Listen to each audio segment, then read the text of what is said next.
And now we come to the thrilling time of the double.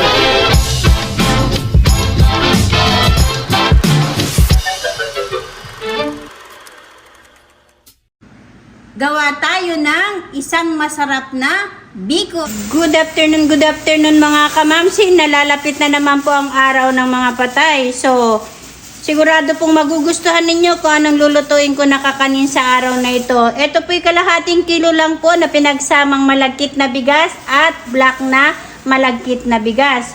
So, hugasan ko lang po ito ng 3 beses.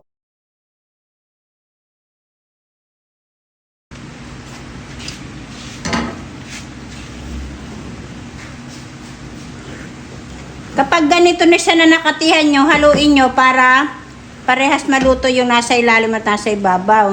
And then, pahinaan nyo na yung apoy and then takpan nyo. Then, hihintayin lang natin siya na main-in.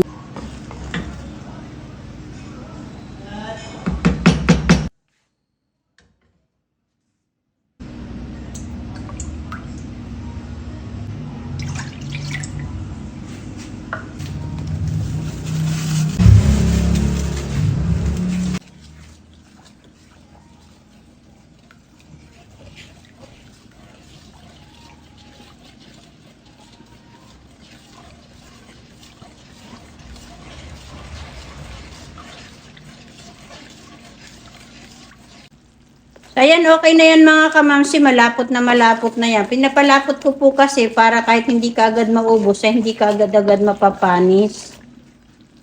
Ilagay na po natin. Ito po isang kakanin na gustong-gusto natin kapag tayo napunta sa Campo Santo para dalawin natin yung ating mga mahal sa buhay. Kaya po ako gumawa nito. Naalala ko nga pala, ay malapit ng mag-November 1, ay malakas yung kakanin. Siyempre, kada isa sa atin ay magluluto man lang ng kahit pa konti-konti lamang.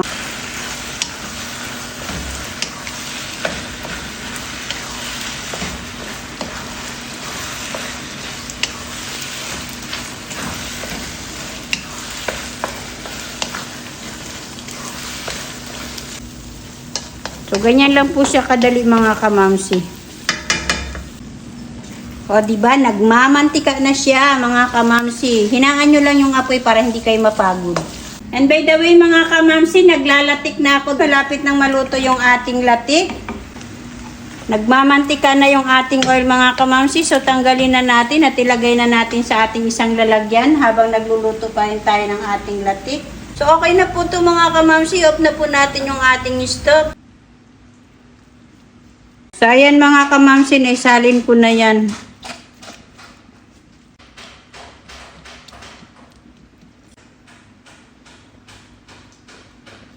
Ito na mga kamamsi, ang masarap natin na biko. Kain po tayo mga kamamsi.